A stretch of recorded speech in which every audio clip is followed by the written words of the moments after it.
Bonjour à tous et bienvenue dans cette nouvelle vidéo. Alors dans cette vidéo, on va parler de l'euro et de la livre. On va essayer de voir qu'est-ce qui s'est passé sur ces deux devises parce qu'il y a eu assez de nouveaux éléments, prise de parole de banquiers centraux, de données économiques. Et donc on va essayer de voir en détail un peu ce qui s'est passé. Qu'est-ce que ça signifie pour ces devises-là et comment est-ce qu'on peut se positionner sur ces deux devises. Et donc comme d'habitude, avant de commencer, n'oublie pas de liker, de t'abonner. Ça fait plaisir et ça donne la force. Alors on commence tout de suite avec l'euro. On va commencer avec la récente décision de taux d'intérêt qu'on a eu en Europe. C'était le 12 septembre. La Banque centrale est sortie, elle a baissé les taux. Voilà, c'est la deuxième baisse de taux qu'il effectue cette année. La première baisse de taux, c'était en mai. Et ensuite, lors de la prise de parole de la gouverneure de la Banque centrale d'Europe, Madame Lagarde, elle a beaucoup mis l'accent sur la croissance en Europe. Pourquoi? Parce que présentement en Europe, ça ne se passe pas très bien au niveau de la croissance. Les plus grosses puissances en Europe, en termes de croissance, c'est pas bien, quoi. Notamment en Allemagne, où ça ne se passe vraiment pas bien. Et donc, en Europe, la croissance est plombée. Ça fait quelques temps déjà. C'est l'une des raisons pour lesquelles ils ont baissé les taux en septembre et en mai aussi. Vous voyez pourquoi? Si on revient un peu même en arrière, en mai ici, vous allez voir qu'ils ont baissé les taux. Mais si on regarde l'inflation cœur en Europe, on voit que l'inflation était quand même à 2,9. On a eu une sacrée évolution, c'est vrai, mais ça a resté toujours élevé à 2,9. Et donc, baisser les taux alors qu'on a 2,9 d'inflation cœur, bon, c'est pas très optimal. Mais quand même, fallait que la Banque centrale le fasse pour rebooster un peu la croissance. Et comment est-ce qu'on donne un peu de peps à la croissance? C'est en baissant les taux d'intérêt, tout simplement. Et donc, vous voyez que malgré que l'inflation cœur était à 2,9, bah, ils ont baissé les taux d'intérêt. Pourquoi? Parce que la croissance était faible. Et donc, si on revient à la décision de taux d'intérêt qu'on a eu le mois passé, bah, c'était pareil. La Banque centrale est sortie, elle a baissé les taux. Madame Lagarde a parlé de l'économie et tout, la croissance en Europe. C'est ce qu'elle a aussi dit dans cette phrase-là. Voilà, les risques sur la croissance économique restent toujours pointés vers le bas. Vous voyez? Et donc, on a toujours un risque que la croissance continue à se dégrader en Europe. Et donc, c'est l'une des raisons majeures pour lesquelles ils ont baissé les taux lors de cette réunion-là. Et donc, la prochaine réunion de taux d'intérêt en Europe, c'est le 17 de ce mois, le 17 octobre. Suite aux propos de Madame Lagarde, ce sont les anciennes données suite à ses propos, suite à la décision de taux qu'on a eue en septembre et suite à sa prise de parole. Le marché était positionné pour un maintien des taux d'intérêt pour ce mois-ci. Pourquoi? Parce que quand même dans son discours aussi, elle a signifié que la Banque centrale sera data dependent. Qu'est-ce que ça signifie?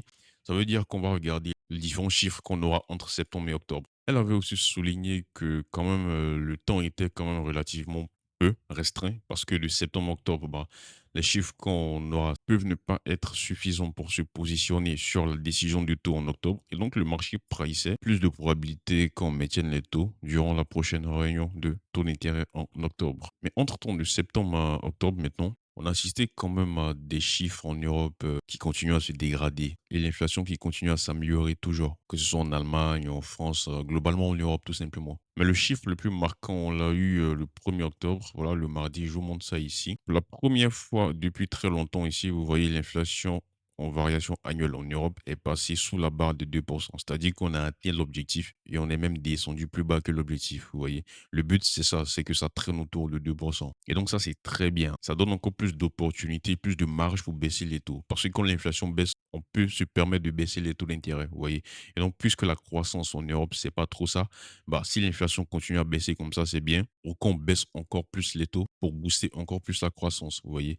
Et donc, si on regarde ce que le marché a commencé à pricer entre septembre et octobre, vous voyez que ici, c'était en septembre, vous voyez. Il y avait plus de probabilité que les taux soient maintenus suite aux chiffres qu'on a eu de septembre à octobre, notamment les chiffres d'inflation qu'on a eu le 1er octobre, que je vous ai montré tout à l'heure. Vous allez voir ici que maintenant, voilà, le marché price 100%. Tout a changé. C'est-à-dire que à cause des chiffres et aussi des prises de parole de Madame Lagarde, on va en parler tout à l'heure, à cause des chiffres majoritairement qu'on a eu de septembre à octobre, ce sont ces chiffres-là qui ont permis à Madame Lagarde de pouvoir s'exprimer comme elle s'est exprimée plus tôt dans cette semaine.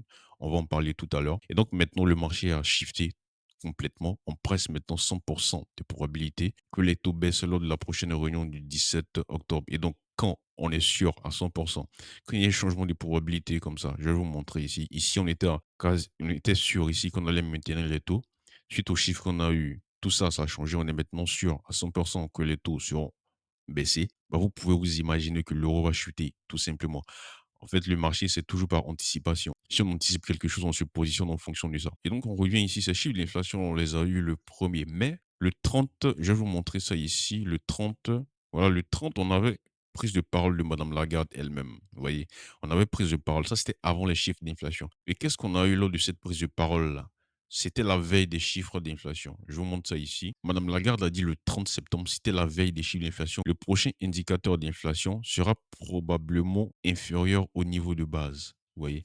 Et donc on peut se demander combien c'est ça, est-ce qu'elle a eu des données avant et tout? Bon, c'est normal parce que ce sont des banquiers centraux, c'est la présidente de la banque centrale et donc on peut se douter qu'elle peut avoir ces données-là en avance. Et donc, effectivement, quand elle a dit ça, on a vu que son langage a changé. Pourquoi son langage a changé? Elle ne tenait pas ce genre de discours-là lors de la précédente réunion du taux d'intérêt. Et donc, on voit que on tend vers un discours dovish. Déjà, le 30 septembre, ça commençait quand même à mettre la puce à l'oreille, vous voyez. Donc, on pouvait s'attendre effectivement à ce que le lendemain, bah, ces chiffres d'inflation-là sortent. Comme elle a dit, tout simplement, elle a prédit que c'est possible que ça sorte plus bas que le niveau et effectivement, elle est sortie à 1,8, vous voyez. Donc, c'est venu confirmer encore ce qu'elle a dit. C'est venu confirmer son changement de ton dovish, vous voyez. Et donc, quand c'est comme ça, le marché, lui, il est maintenant sûr à 100% que les taux seront baissés, tout simplement. Pourquoi? Parce que l'inflation est déjà à son objectif, alors que la croissance est un problème. Et donc, c'est très, très probable à 100%, quasi 100% qu'on baisse les taux, tout simplement. Je vais vous montrer ici. Monsieur Ren, Monsieur Ren, lui, c'est le gouverneur de la Banque centrale de Finlande. Il est connu pour être plutôt ok, je vais vous montrer ici, les tons ici. C'est lui, monsieur Olli Rehn, c'est le gouverneur de la Banque centrale de Finlande. Il est connu pour être plutôt hawkish. Mais regardez les sorties qu'il a plutôt fait. Ça, c'était le premier, suite aux chiffres d'inflation. Ces chiffres-là, on les avait eus. Je vous montre ça à 9 heures, vous voyez, et à 9h15, lui s'est exprimé. 9h15, 9h16, vous voyez, après ces chiffres-là. Et qu'est-ce qu'il a dit ici? Le ralentissement de l'inflation signifie qu'il existe désormais davantage de raisons justifiant une baisse de taux en octobre. Bah, si tu as un membre hawkish ici qui tient des propos dovish comme ça, bah, c'est sûr que bon, l'euro va chuter. C'est encore plus violent quand on est un membre hawkish qui tient des propos dovish ou quand on est membre dovish qui tient des propos hawkish. Je vais vous montrer encore ici. Vous voyez cette dame-là, elle est membre de la Banque centrale d'Europe, Madame Isabelle Schnabel. En fait, elle, c'est la porte-parole. On la connaît comme la porte-parole des hawkish, c'est-à-dire que quand les hawkish ont une opinion à exprimer, généralement, ça passe à travers elle. Et même elle, dans sa dernière prise de parole, c'est la dernière à être sortie au niveau de la Banque centrale d'Europe. C'est la dernière à avoir fait une sortie. Et donc, ses propos étaient plutôt dovish. Elle a dit qu'on ne peut pas quand même ignorer des vents contraires à la croissance, au fait. C'est-à-dire qu'il faut qu'on agisse. Et si on doit agir, il faut qu'on baisse les taux. Vous voyez? Et actuellement, on est en bonne position pour baisser les taux puisque l'inflation est déjà à son objectif. Et donc, quand on met tous ensemble, bah, vous voyez que hein, c'est baissé pour l'euro. L'euro va chuter, tout simplement. Et donc, le 30, Madame Lagarde est sortie avec ses propos plutôt dovish, un changement du ton. Alors, moi, je suis rentré plutôt sur l'euro USD. Il y a Powell aussi qui s'était exprimé après. Donc, il y avait quand même un différentiel au niveau de leur prise de parole. Vous voyez, donc, c'était déjà une opportunité à saisir, mais je voulais attendre quand même plus de confirmation. Et donc, je suis rentré plutôt le lendemain, le premier. Voilà, ici, à cette cassure-là, je suis rentré là. Et donc, voilà, tout simplement. En fait, j'ai pris deux positions. Ici, il y a une position en day trading que j'ai pris ici, qui clôture à 100%. Et celle-ci vient de se clôturer aussi il n'y a pas très longtemps. Voilà. Elle s'est clôturée hier dans la soirée. Et donc, positionnellement, moi, j'étais plutôt baissé sur l'euro. C'est-à-dire que j'étais pas prêt pour acheter de l'euro. Fondamentalement, c'était pas correct d'acheter de l'euro, vous voyez? Et donc moi, j'attendais juste des catalyseurs à la baisse pour ensuite vendre de l'euro, tout simplement. Et donc ces catalyseurs-là sont en train d'arriver, voilà. Notamment l'inflation qui est déjà son objectif, madame Lagarde commence à changer son ton. En fait, les banquiers centraux, c'est le boss ultime. Si eux, ils commencent à vous parler de: «Non, on va baisser les taux» et cetera, bah, il y a pas d'autre choix, bah, la devise va baisser, tout simplement. C'est le boss ultime en termes de trading forex. Et donc l'euro était plutôt, on était quand même à des zones assez achetées ici, vous voyez. Donc il y avait, c'était très bien positionné pour vendre. Et donc quand c'est comme ça, on n'hésite pas à entrer, quoi, vous voyez. Et donc ma vue est toujours baissière sur l'euro. Les catalyseurs commencent à se présenter. Faut quand même mettre un bémol sur ça parce que la baisse était quand même assez limitée, vous voyez. Même si on a baissé, mais je trouve que c'est quand même assez limité. Pourquoi? Parce qu'on a toujours les événements qui se passent, géopolitiques qui se passent dans le monde. Mais plus précisément l'euro, on a les récents événements qui se sont déroulés en Chine. On a eu les autorités chinoises qui ont pris des mesures assez drastiques pour aider l'économie. Et donc, quand tout se passe bien en Chine, généralement, c'est bien pour l'euro, vous voyez. Et donc, ça soutient un peu plus l'euro. Et donc, je trouvais que le mouvement baissier n'était pas assez prononcé. C'est probablement dû à ça. Et donc, ayez ça en tête pour vous positionner sur l'euro. Ma vue est baissière, mais il faut quand même faire attention quand vous vous positionnez sur l'euro. Alors maintenant, on passe à la livre. Alors la livre, c'est la devise sur laquelle, avec le franc suisse, j'étais ultra baissier. Et j'attendais avec impatience des catalyseurs à la baisse sur la livre. Parce que je trouvais que la livre était trop, trop, trop achetée. Il y avait de l'exagération sur la livre. Si on regarde le saisie sur la livre, on voit que globalement, les chiffres sont pointés vers le bas, quoi. Vous voyez? Mais la livre continue à performer. Et donc, je n'étais pas d'accord avec ça. Comme fondamentalement, je suis pas en accord avec une devise, je m'abstiens de rentrer tout simplement. Et donc, j'attends juste des catalyseurs qui vont aller dans le sens inverse. Et donc, la livre a été achetée. Je vous montre ça ici, positionnellement. Voilà, la livre est en position surachetée ici, tout simplement. Et donc, je trouvais que c'était exagéré. Le marché exagère avec la livre. Donc, j'étais pas prêt pour acheter de la livre. Moi, j'attendais plus des catalyseurs à la baisse. Et donc, si on regarde le graphique de la livre, voilà, vous allez constater, hein, regardez, on ne faisait que monter. Ça, c'est l'indice de la livre, on ne faisait que monter, monter, monter. Mais on a vu qu'hier, le 3, on a assisté à une grosse baisse sur la livre. C'était assez exceptionnel quand même. D'où nous vient cette baisse? Faut savoir qu'on va retourner un peu en arrière. Lors de la précédente réunion de taux d'intérêt en Grande-Bretagne, la Banque centrale a baissé les taux. Alors, on est passé de 5,25 à 5. Le gouverneur de la Banque centrale, Monsieur Bailey, il est sorti. Il a dit que, bon, en fait, c'est une baisse du taux hawkish. Il a dit que l'inflation est toujours élevée. Il a plutôt tapé sur l'inflation dans les services. Il a dit que l'inflation est toujours élevée. Il ne faut pas qu'on s'attende à ce qu'on continue à baisser les taux. On va faire ça pas à pas en fonction des données, un peu comme la Banque centrale d'Europe, tout simplement, vous voyez. Et donc, ça a déçu un peu le marché. Malgré qu'on a baissé, bah, la livre continue à monter. Et donc, suite à cette réunion-là, le marché s'attendait à quoi? Le marché n'était pas sûr qu'on allait encore baisser les taux lors de la prochaine réunion, le mois prochain, en novembre. Vous voyez? Et ça, c'est la mise à jour d'aujourd'hui. Vous voyez que les probabilités de baisser là ont augmenté, mais c'est pas à 100%. Alors, le gouverneur de la Banque centrale, hier, il a fait une sortie assez dovish. C'est-à-dire, c'était inattendu, c'était exceptionnel. J'adore ce genre de sortie-là. Parce que les banquiers centraux, surtout les gouverneurs, ce sont, comme je l'ai mentionné plus tôt, c'est le boss ultime, au fait. Quand lui prend la parole et que c'est assez clair, bah, ça va induire un mouvement sur la devise exceptionnel. Et donc, c'était à 6h05, j'étais pas encore devant mes graphiques. Il a donné une interview à un journal, The Guardian. Et donc là, il a fait une sortie plutôt dovish. Voilà. Il disait qu'il voit une possibilité de baisse de taux plus agressive. Quand on dit ça, ça veut dire quoi? Ça veut dire qu'on peut baisser plus les taux.